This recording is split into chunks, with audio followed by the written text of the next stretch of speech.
warahmatullahi wabarakatuh. Selamat pagi, semangat pagi, salam sejahtera untuk kita semua. Salam sehat. Perkenalkan, saya Rinda Nurhidayati, STMT, dosen tetap program studi Sarjana Terapan Teknologi Rekayasa Elektromedis, jurusan Teknik Elektromedik, Politeknik Kesehatan, Kementerian Kesehatan Jakarta II. Video ini adalah pernyataan diri dosen dalam unjuk kerja Tridharma Perguruan Tinggi atau PDD UKTPT dalam bidang pengajaran yang merupakan salah satu persyaratan sertifikasi dosen tahun 2025. Pada kesempatan kali ini, saya akan memaparkan salah satu mata kuliah yang saya ampu sesuai bidang keilmuan, yaitu mata kuliah Praktikum Teknik Digital. Mata kuliah Praktikum Teknik Digital merupakan mata kuliah pada semester 2 yang memiliki bobot 2 SKS, di mana mata kuliah ini bertujuan untuk memberikan pemahaman dan keterampilan dasar kepada mahasiswa dalam merancang, menyusun, menguji rangkaian logika digital yang digunakan pada sistem elektronika digital, khususnya pada perangkat dan sistem teknologi elektromedik. Dalam perkuliahan ini, akan mempelajari tentang konsep dasar dari teknik digital, alur dan proses penyederhanaan baik menggunakan aljabar boolean dan Keymapp, serta integrasi komponen-komponen digital yang membentuk beragam rangkaian digital yang dapat diaplikasikan dalam berbagai hal kebutuhan.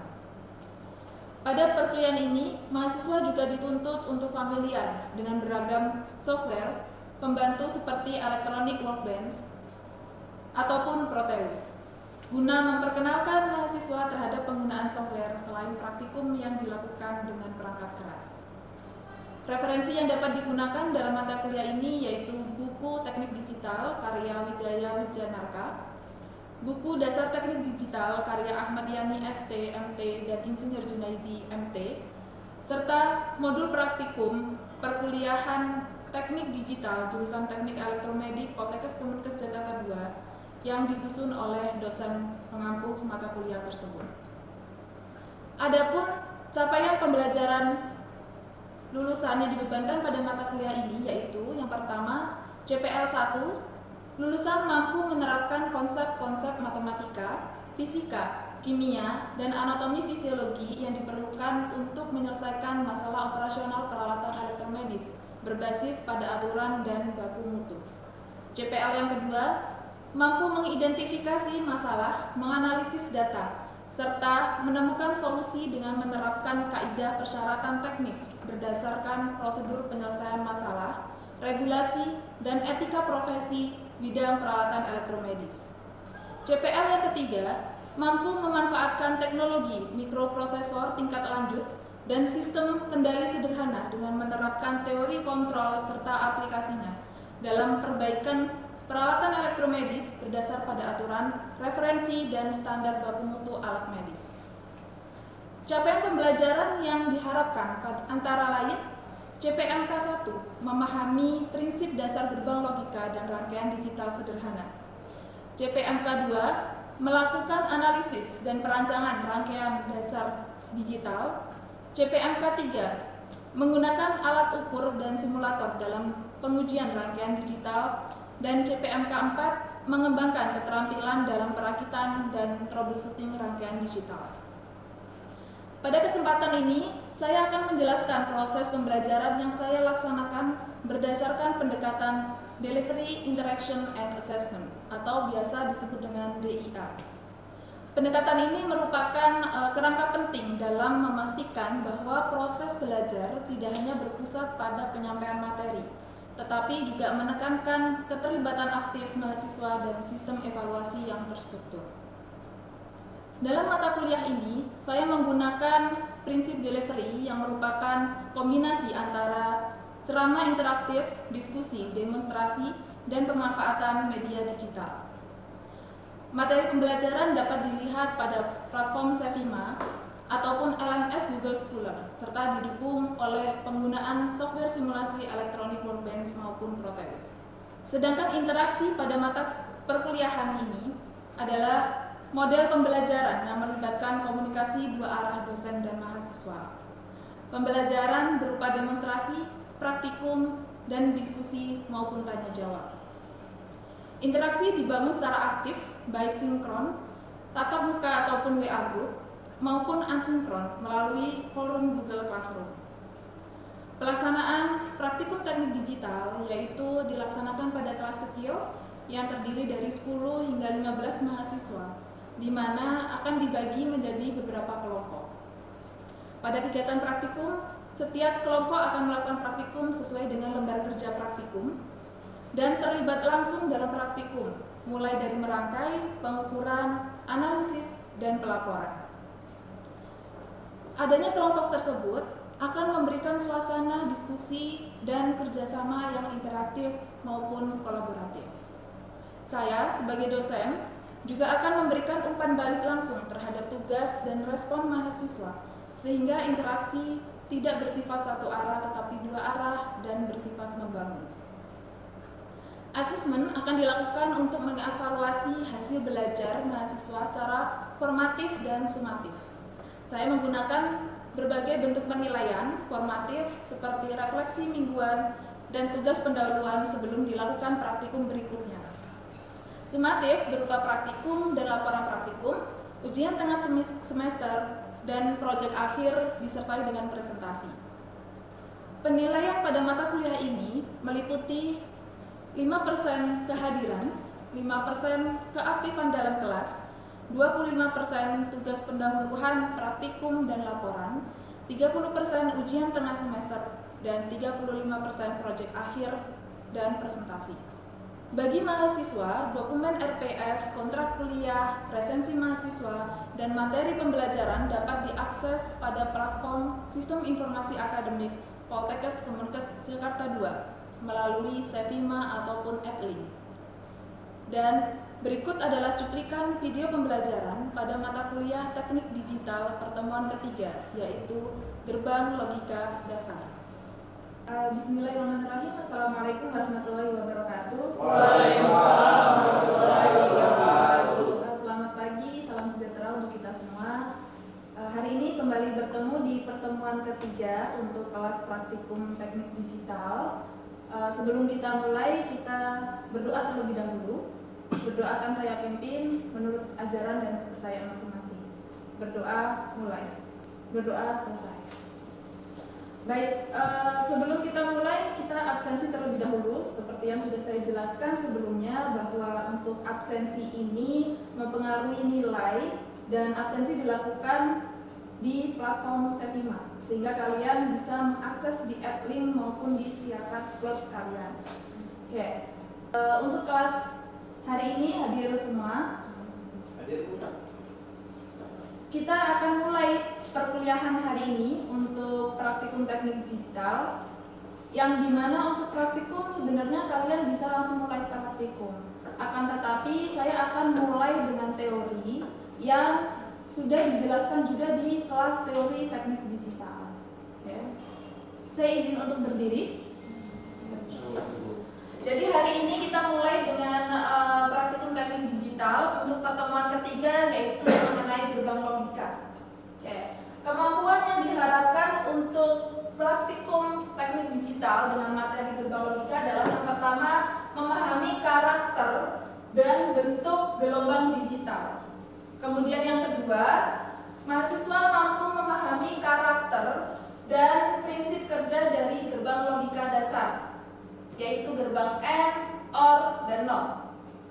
Oke, untuk yang ketiga, mahasiswa mampu membaca dan membuat tabel kebenaran dari gerbang logika dasar. Kemampuan yang keempat yaitu mengenali jenis-jenis IC yang akan kita gunakan pada praktikum hari ini. Dan yang kelima yaitu memahami bentuk persamaan logika dasar. Oke, untuk materi hari ini sebelumnya sudah saya jelaskan, yaitu dasar dan prinsip untuk gerbang logika. Kita akan review terlebih dahulu untuk materi yang sudah kita dapatkan di minggu lalu. Mungkin dari teman-teman ada yang mau bantu saya untuk mereview? Silakan.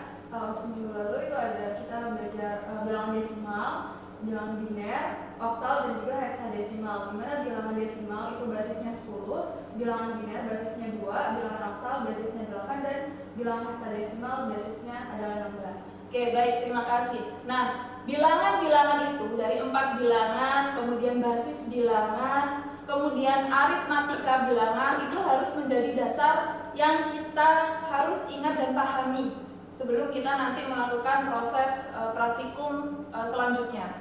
Nah, sebelum kita mulai praktikum, apa sih sebenarnya untuk gerbang logika itu? Nah, gerbang logika itu dia adalah gerbang digital, logika digital yang dimana merupakan rangkaian elektronika untuk mengaplikasikan persamaan logika dasar. Jadi kalian untuk mendapatkan gerbang logika atau nanti kita bisa praktikum gerbang logika, dasarnya adalah bilangan tadi. Ya. Di mana gerbang logika ini direpresentasikan di bilangan biner. Tadi sudah disampaikan bahwa bilangan biner itu basisnya 2, yaitu 0 dan 1. Kemudian untuk logika digital representasinya itu apa aja? Berupa tabel kebenaran yang pertama.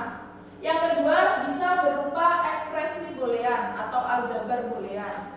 Kemudian yang ketiga ada yang namanya diagram gerbang logika, dan yang terakhir adalah persamaan logika. 4 representasi ini kalian bisa memilih karena ini saling berhubungan. Timing diagram, kemudian tabel kebenaran, diagram logika, dan juga ekspresi boolean. Nah, untuk gerbang logika sebenarnya kita bisa mengkategorikan menjadi 2, ada gerbang logika dasar dan gerbang logika kombinasi ataupun lanjutan. Untuk gerbang logika dasar yang pada pertemuan hari ini kita akan melakukan praktikum itu terbagi menjadi 3, gerbang AND, OR, dan NOT. Saya akan menjelaskan masing-masing gerbang ini, bagaimana fungsinya, kemudian tabel kebenarannya, simbolnya, dan juga bentuk IC dari 3 gerbang logika. Yang pertama kita ke prinsip logika positif dan negatif terlebih dahulu. Jadi logika positif dan negatif ini berawal dari bilangan biner tadi, yang dia punya 2 keadaan, 0 dan 1, ya, yang dimana contohnya untuk keadaan 0 itu adalah keadaan saat low, dan 1 itu keadaan ketika high. Jadi biasanya kalau kita punya tegangan, contohnya tegangan 0 dan 5 plus 0 itu tegangan 0 volt itu adalah kondisi saat bilangan biner itu di posisi 0. Tapi kalau tegangan yang 5 plus atau plus 5 volt, nah itu adalah ketika kondisi high atau kondisi 1. Jadi representasinya pada bilangan biner itu hanya 0 dan 1. Ya. Oke, kemudian pada gerbang logika tadi representasinya salah satunya adalah tabel kebenaran. Bagaimana kita menyusun tabel kebenaran atau membuat tabel kebenaran dari gerbang logika? Maka yang pertama adalah kalian harus tahu inputnya. Input dari gerbang logika itu ada 1 input atau 2 input atau 3 input dan seterusnya. Kemudian yang kedua langkahnya adalah dari input itu kita harus bikin yang namanya kombinasi input. Nah, caranya bagaimana? Untuk kombinasi input, kita lihat ketika inputnya 1, maka ada 2 kemungkinan. 2 kemungkinannya adalah variasinya. Ya, 2 kemungkinan atau kombinasi, yaitu inputnya 0 ataupun 1. Nah, tapi kalau inputnya 2, kombinasinya itu ada 4. Yaitu 00, 01, 10 dan 11. Melihat dari ini, maka kita bisa menarik kesimpulan bahwa ketika kita mau membuat kombinasi input tabel kebenaran dari variabel inputnya n, kita lihat jumlahnya dulu n, maka ada 2 pangkat n kemungkinan variasi inputnya. Contoh, kalau tadi 2 variabelnya inputnya adalah 2, maka kombinasinya kemungkinan 4. Kalau 3 berarti kombinasi kemungkinan 8. Dari mana? Dari 2 pangkat n. Kalian bisa menyusun 0, 0, 0, kemudian 0, 0, 1 sampai paling akhir yaitu 1, 1, 1. Kalau contoh tadi 3 input. Itulah yang dinamakan dengan variasi atau kemungkinan input. Oke, bisa dipahami? Saya lanjutkan. Nah, simbol gerbang logika M. Jadi gerbang logika itu representasinya salah satunya adalah tadi simbol juga atau diagram logika. Di simbol kita biasa gunakan simbol untuk menuliskan gerbang M itu adalah yang bawah, bagian bawah. Ya. Jadi kalau kalian nanti membuat desain rangkaian, kemudian mensimulasikan rangkaian, yang kalian gunakan itu bukan bentuk komponennya, melainkan bentuk simbolnya. Sehingga harus paham juga simbol gerbang logika. Oke, nah gerbang logika dalam ekspresi boolean kita bisa menuliskan Y sama dengan A dot B. Akan tetapi kalau di perkalian dot ini biasanya tidak perlu dituliskan, jadi ya Y sama dengan A kali B. Ya, aritmatika perkalian di gerbang logika M. Nah, gerbang M ini tabel kebenarannya tadi. Untuk kombinasi inputnya 2, kita lihat gambar logikanya, inputnya 2, maka kombinasinya adalah 00, 01, 10, 11. Sekali lagi, untuk membuat tabel kebenaran, representasinya harus berupa bilangan biner. Jadi hanya 0 dan 1. Ya. Oke, kemudian simbol dari gerbang logika OR, simbolnya kita bisa menggunakan simbol yang bawah untuk gambar logikanya. Input A, B, kemudian outputnya Y. Kalau misal inputnya 3 ya kalian menambahkan input misal A, B, C di inputnya. Outputnya selalu 1. Ya. Kombinasi untuk tabel kebenaran seperti yang sudah kita bahas di slide sebelumnya ya. Dia akan menyala kalaupun salah satunya dia mati atau 0, dia akan tetap nyala. Jadi kalian bisa membuat ketika mau menginstalasi listrik itu juga bisa menggunakan prinsip gerbang logika. Ketika mau menghemat ya harusnya pakai rangkaian paralel. Oke, di sini ada peralatan. Ada peralatan yang akan kita gunakan di praktikum kali ini. Yang alat ukurnya atau avometer ini sudah kalian pahami dan sudah gunakan dulu di praktikum rangkaian listrik maupun elektronika diskrit, sehingga saya tidak menjelaskan lagi untuk alat ukur. Kemudian project board, ya project board juga kalian sudah mendapatkan penjelasan ini. Kemudian ada LED, ini akan kita gunakan sebagai indikator output. Ya. Dari gerbang logika tadi ada input, outputnya kita bisa lihat dari LED, nyala tidaknya LED tersebut. Kalau dia nyala berarti hasil binernya adalah 1, tapi kalau dia tidak nyala dia 0. Oke.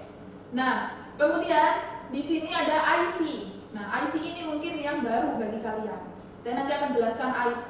Yang pasti untuk merangkai IC ke project board, kalian bisa gunakan yang bagian tengah.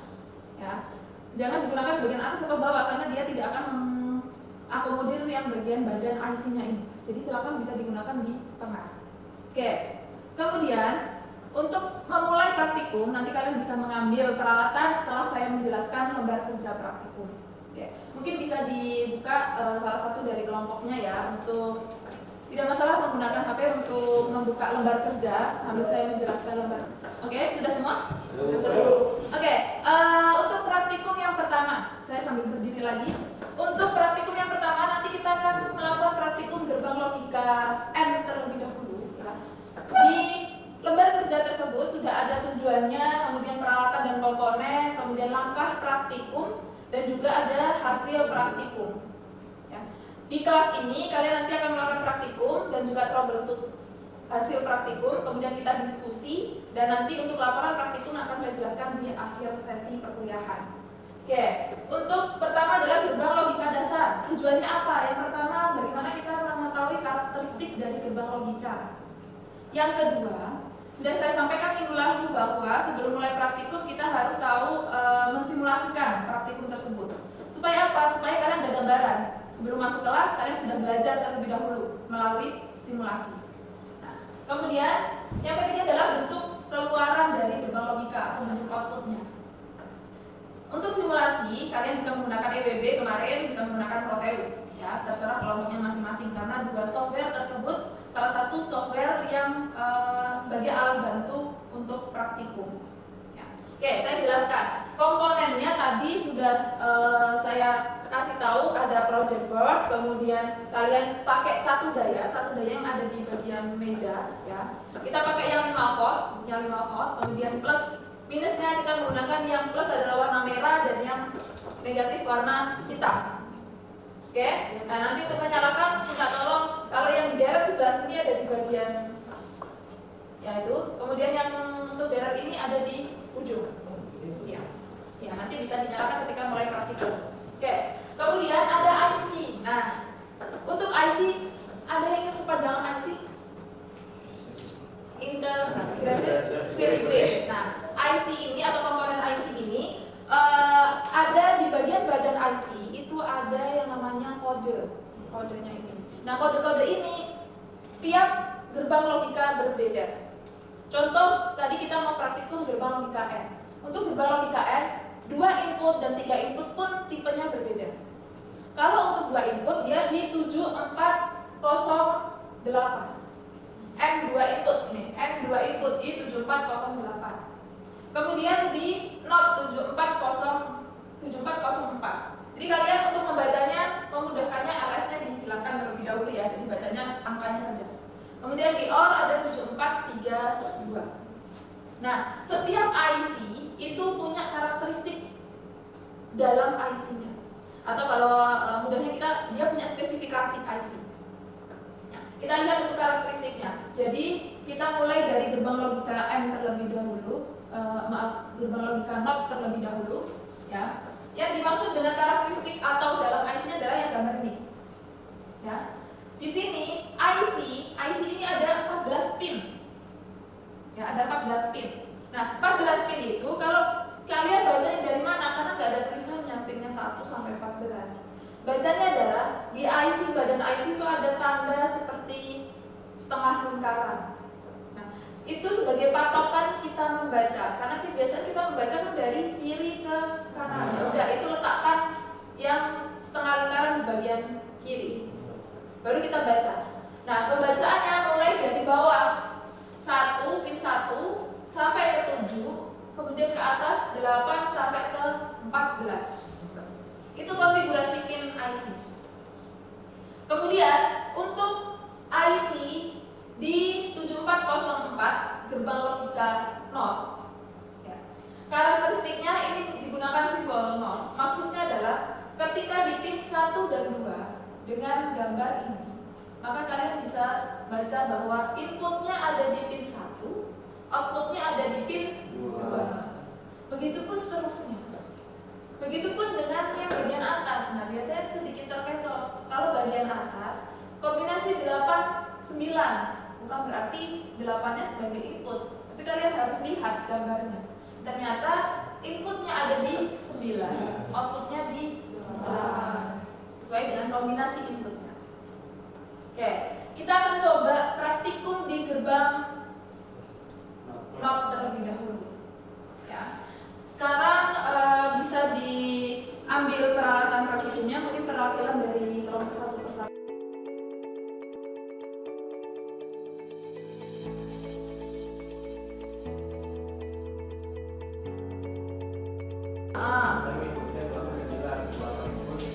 Oh, kebalik. Jadi kalau untuk karakteristik di NOT ya, di NOT itu 8 9, inputnya di 9.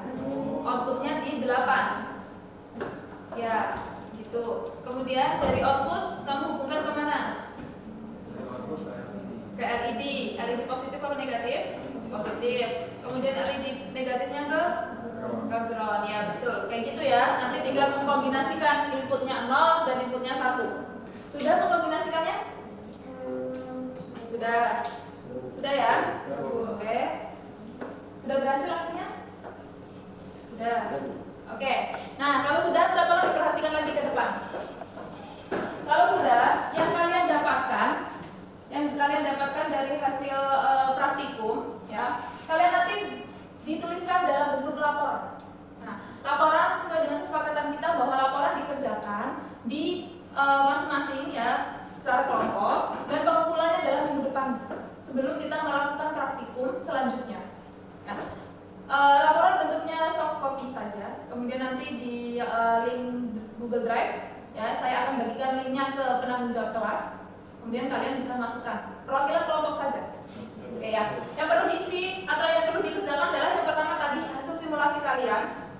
Ini untuk kolom Y simulasi dan Y praktikum ini sama-sama kolom untuk menuliskan hasil berupa bilangan binernya. Kemudian hasil simulasi ini adalah hasil screenshot atau gambar simulasi kalian. Kemudian hasil praktikum adalah gambar yang kalian ambil ketika praktikum. Oke, kemudian selanjutnya yaitu menjelaskan dengan bahasa kalian sendiri bagaimana itu prinsip kerja gerbang not, kemudian kombinasi inputnya, kemudian hasil praktikum kalian tuangkan dalam penjelasan tersebut. Oke, ya. Jadi bentuk laporannya langsung dengan menggunakan lembar kerja yang saya sudah bagikan ke kalian. Baik, ada yang ditanyakan? Tidak.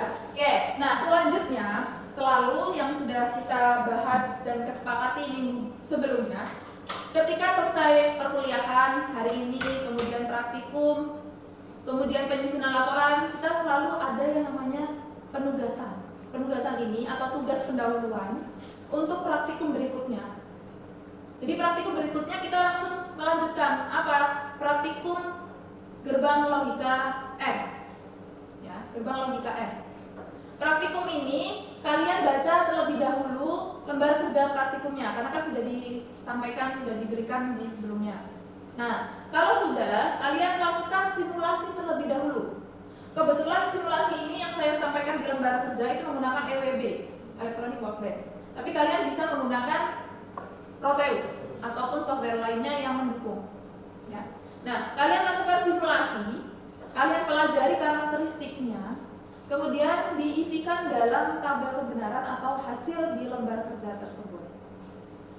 Ini ada hasil simulasi. Jadi ketika minggu depan kita melakukan praktikum, kalian sudah langsung mendapatkan hasil di simulasinya, di simulasi F simulasi dan juga hasil simulasi. Sehingga kalian mudahkan kita dan pemahaman kalian sebelum memulai perkuliahan itu sudah ada.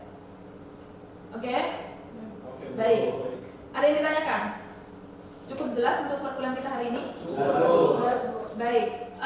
Untuk hari ini kita akan cukupkan di gerbang logika. Secara teori sudah saya sampaikan tadi, gerbang logika dasarnya ada 3, AND, OR, dan NOT. Kemudian untuk praktikum kita lanjutkan minggu depan di gerbang logika AND dan OR. Oke, kalau sudah, minta tolong yang mengerjakan secara kelompok ya, jangan hanya individu masing-masing. Kemudian dipelajari lagi apa yang sudah kita pelajari hari ini, dan semoga hari ini yang kita pelajari bermanfaat. Amin. Minggu depan kita ketemu lagi. Semoga dalam keadaan sehat. Dan saya akhiri. Wassalamualaikum warahmatullahi wabarakatuh. Waalaikumsalam warahmatullahi wabarakatuh.